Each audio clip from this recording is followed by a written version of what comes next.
Hey guys, Ramsey here. Welcome to another video. Tonight we have a late night insight video on a Grossmith fragrance. Now, Grossmith is a house that I have been completely bowled over by.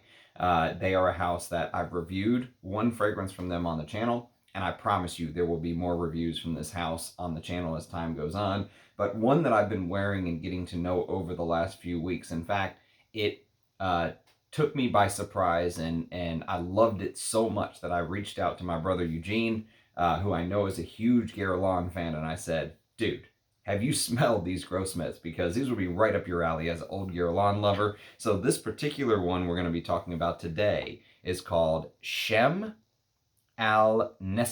Shem-el-Nessim. And this is the Pure Parfum, as you can see. Whoever sent me this, thank you very much. It's hard to keep up with all the very generous samples that I get from you guys, but I'm going to put a little bit more on. I have some here from a couple hours ago. But my God. Oh, fuck. So here's the thing. Shem-el-Nessim literally means scent on the wind in Arabic. Or actually, let me give you the proper definition.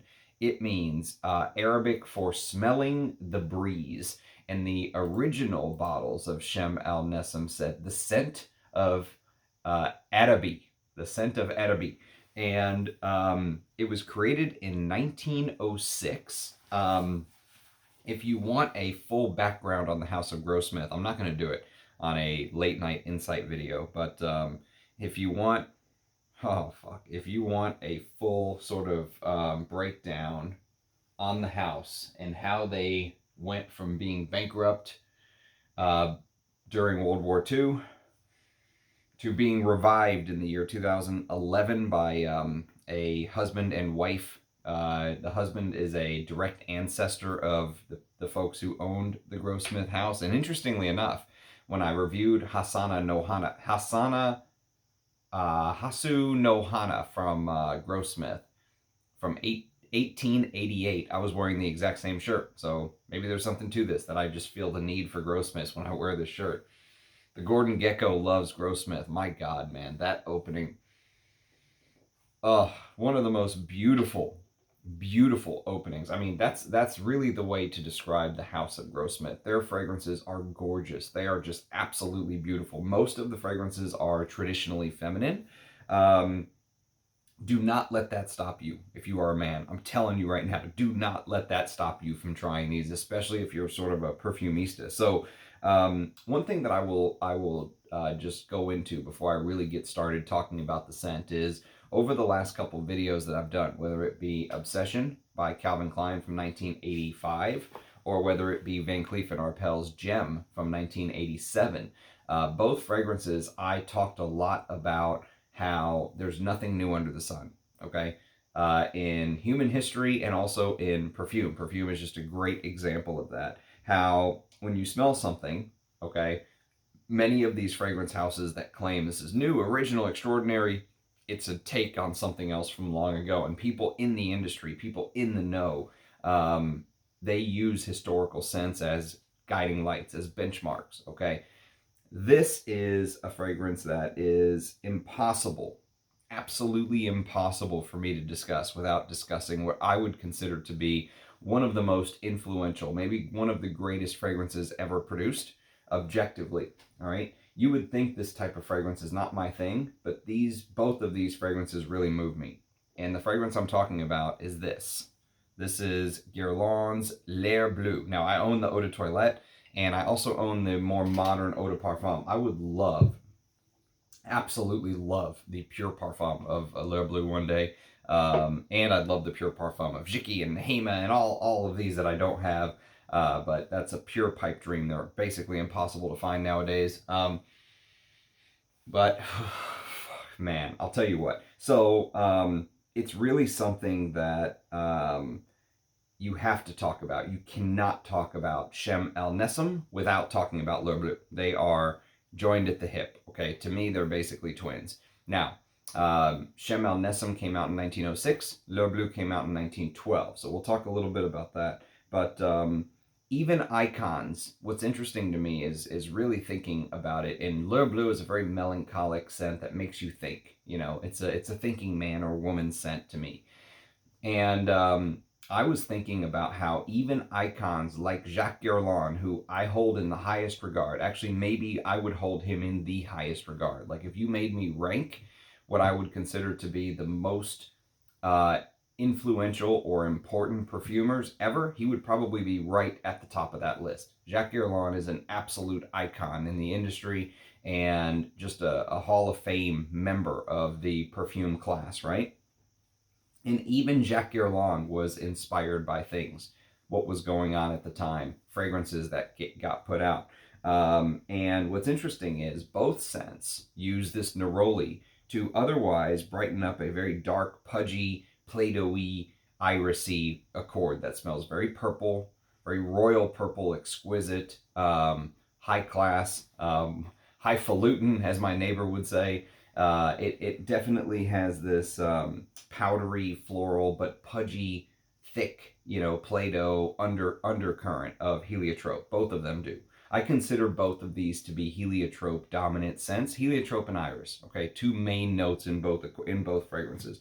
But one thing I would mention is that the quality of these Grossmith fragrances absolutely stunned. I am blown away. They aren't just quality, because you could take a fragrance and just throw the highest quality materials in there, but they feel like they have a soul. They feel like they have emotion attached to them. That's one of the things that really, I think, shocks me when I test these Grossmith scents is,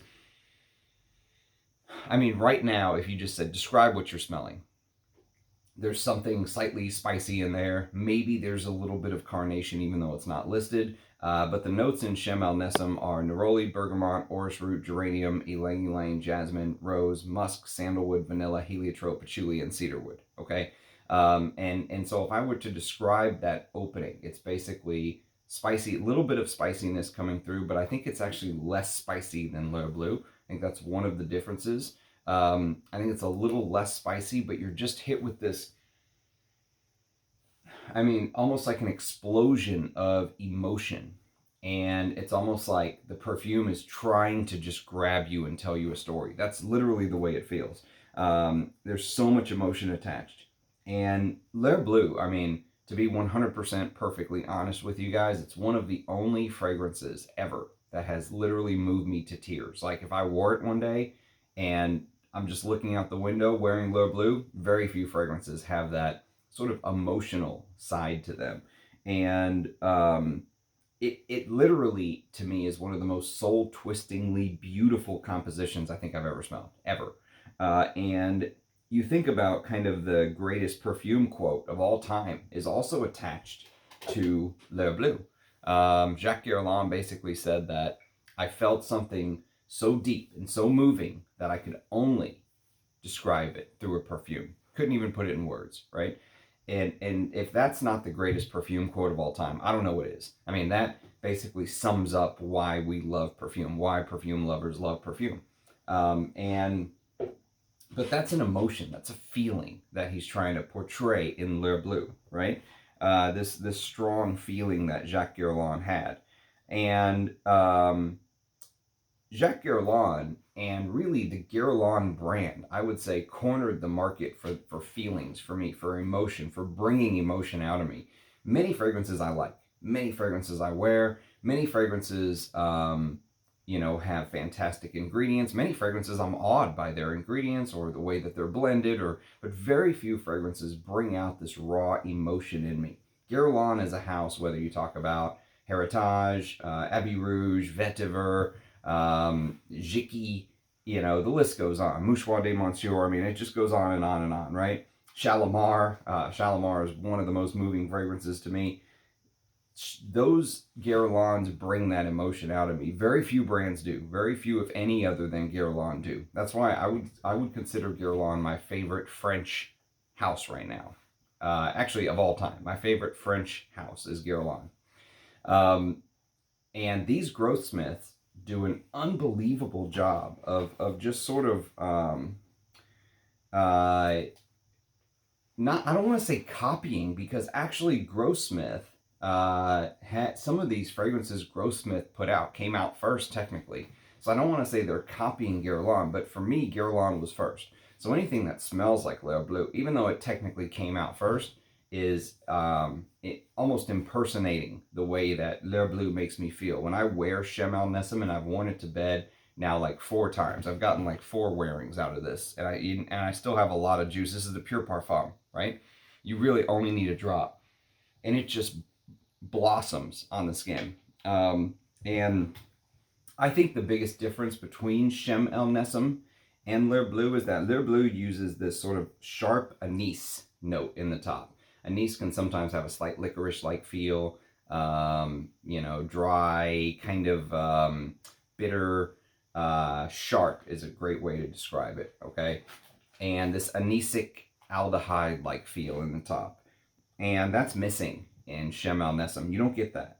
Here, Shem-el-Nessim just gets right into this spongy, Play-Doh-y, purple iris with powdery florals, okay? The florals are absolutely stunning, and I'm not even a big floral fan. Actually, to prove how good the florals in Grossmith are, if you know my brother from another mother, Rich Mitch, if you watch his videos, he actually did a early impression or like a sample set on the House of Grossmith, and he even said, and he hates florals, okay? Florals are not his thing. He despises white florals with a passion and stuff like that. Even he said the florals in here are expertly done. He's like, they're not my thing, but they're expertly done.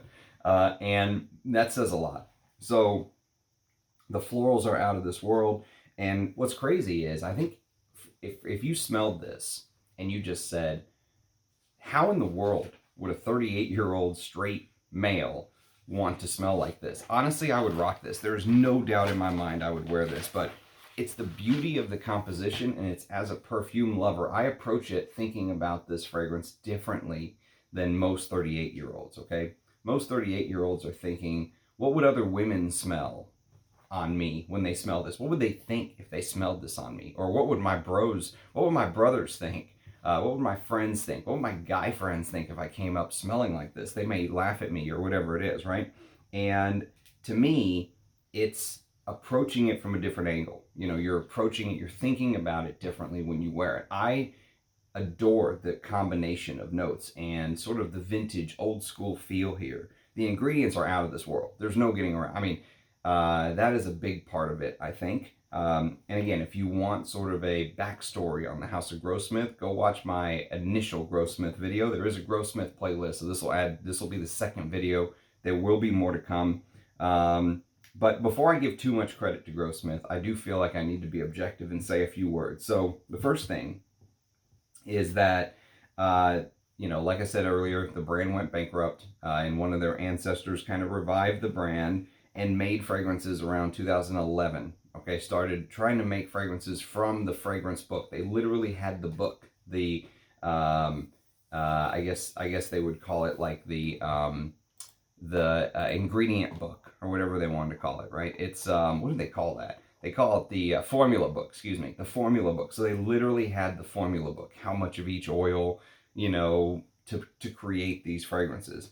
But if you read their website and if you read closely, they say that yes, they use the original formula, but sometimes they'll add a twist, okay? So it's not one for one. So that's the first thing that I need to mention is here, I can't stand up and say Grossmith had a version of L'Heure Bleue before L'Heure Bleue, because what I'm smelling right now that was recreated in 2011 may not smell like the original Shem-el-Nessim smells, if that makes sense.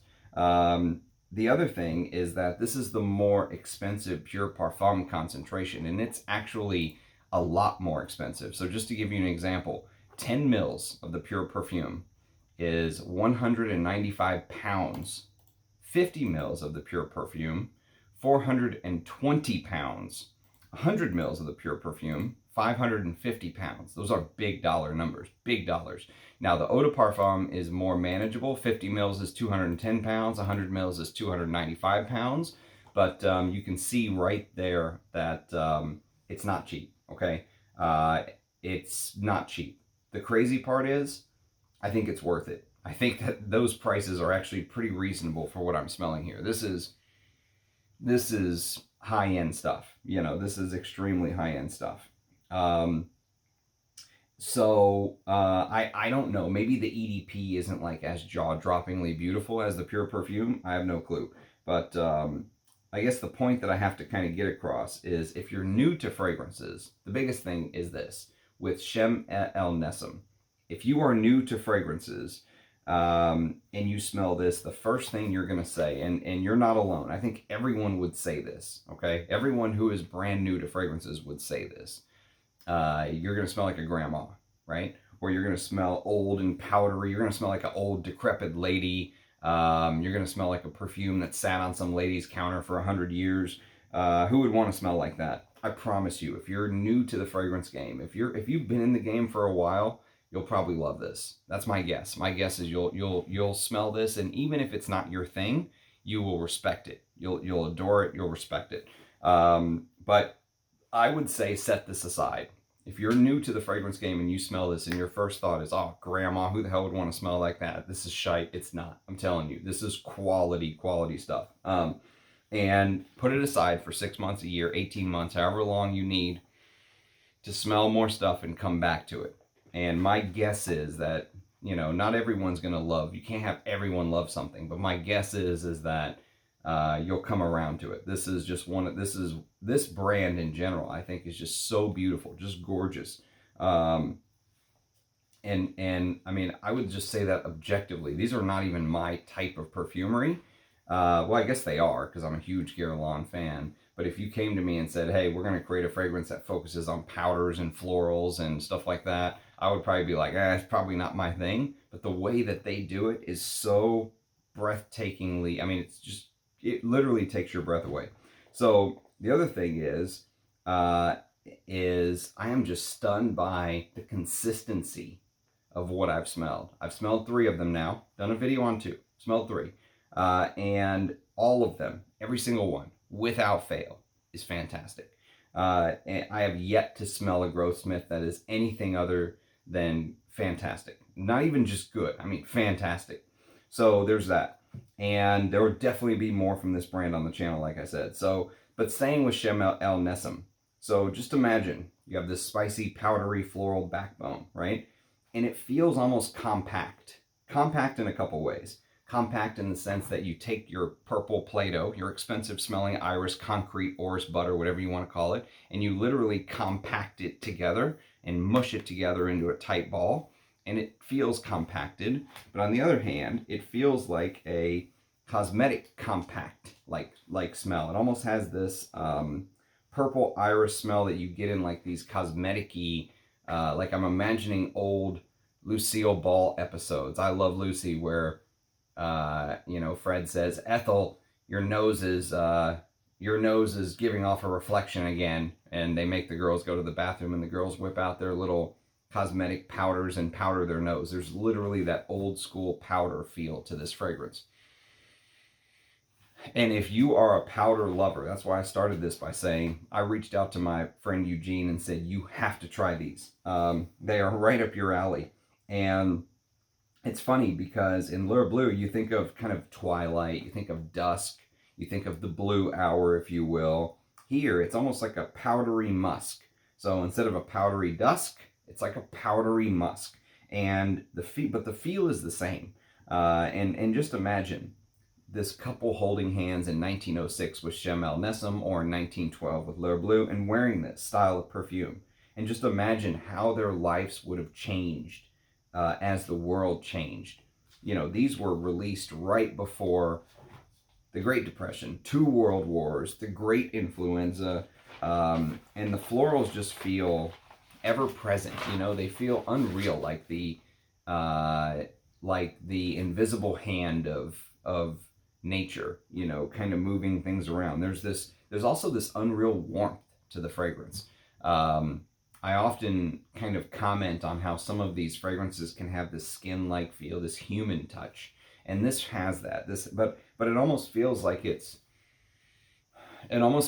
warmth is coming from the sun. It has this floral, purple, powdery, almost like heated up, like the sun is reflecting on the woman's face who just powdered her nose, and it's a combination of the woman's body heat and the sun. And, you know, maybe the woman blushes after her very first kiss with the man that she's with. Maybe she's going to marry him, and he's going to be her husband. And that's just the first kiss of like a lifetime of memories. And, you know, maybe his life will be cut short in the war. Maybe her life will be cut short by the great influenza. Maybe they'll have 8 kids. Maybe some of them won't survive. You know, there is just this feeling of like lives lived, of unlimited potential in front of you, all of these different paths. And, you know, which destiny do those people have? Do those people deserve to be remembered? I mean, I'm talking about a hypothetical couple, but I could be talking about probably millions of people who lived that exact scenario back in the day. And so, not to borrow too much from L'Heure Bleue, but I think how could I not? It's almost impossible for me to have this conversation about Shem-el-Nessim and not talk about L'Heure Bleue, right? So, you know, it's literally like as the fragrance dries, the base kind of shines behind this Play-Doh powdery florals. So it's almost like the sun is still shining behind a solar eclipse, which we have coming very soon here in Texas. It's going to cross right over us. And so this interplay between sunset and the moon, between day and night, you know, light and dark, between kind of one age and the next, one century and the next, one generation and the next, right? There is almost this haunting, but in a beautiful way, sort of introspective, melancholic, thought-provoking scent. That's what Shem-el-Nessim is. That's what L'Heure Bleue is to me as well. But L'Heure Bleue, I don't know how I'm going to review it. Honestly, I have no clue. I mean, I probably have the same feelings, but L'Heure Bleue takes it to another level because L'Heure Bleue, like I said, it's one of the only fragrances I think that has ever truly brought me to tears. I mean, it's if it hits on the right day, L'Heure Bleue is dangerous. I'm telling you. But it's just it's so beautiful. But there's something beautiful in that dusk, in that sunset, in that changing to another age. And Shem-el-Nessim captures that. Now, if the reality is, okay, I don't know if this is true or not, but I've never smelled a fragrance that so encapsulates the soul of a fragrance and so encapsulates the soul of such an iconic fragrance and was issued before it as this. So this is kind of a little bit of an eye-opening moment for me. I felt very similar whenever I tried Coty's Emerald, right? Emerald is very, very close to Shalimar, unbelievably close. And they both came out, I believe, in the exact same year. And I know there was a huge competition between Guerlain and Coty. And so, you know, this feels, now granted, this is an English brand, this is a French brand, but if this is what the original smelled like, the one I'm smelling right here, if this is truly what the original smelled like from 1906, and then Guerlain put this out in 1912, and this is the one we're talking about, and very few people are mentioning this, it's a shame, because this deserves the accolades, it deserves its flowers, is where I'm going with this. So I know 25 minutes almost is a long time for a late night insight, and I have to say that I don't own a bottle of this, so it's not like I've worn this for years and I can give you, you know, years worth of full bottle wearings and all this stuff. I've only worn it to bed 4 times, but I am thoroughly impressed. Okay, and this channel is partly about recording my thoughts. Sometimes someone will come to me and say, hey, what did you think about this fragrance? And I'm like, shit, I don't remember, it's a year ago. I can turn it on and it's almost like a little bit of a video diary for me and a little bit of an encyclopedia for you guys. I want you to be able to go to the Grossmith playlist and see 10 or 12 or 15 videos on all their fragrances. I would love that, you know, and I would love for you to go to all these different brands and be able to do that. So my channel hopefully is for the true perfume lover. So I hope that kind of comes across in the videos. I hope my passion and love of fragrances comes across in these videos. As always, love the feedback and back and forth. So if you have any experience with the House of Grossmith or Shem-el-Nessim in particular, I would love to hear your thoughts, but I'm a huge fan. Like, if money was no issue, I would buy the whole set of Grossmith. Buy the whole set. It's fantastic stuff from what I've smelled so far. So anyways, thanks for watching as always. Everyone have a great night. Cheers, and I'll catch you next time. Bye-bye.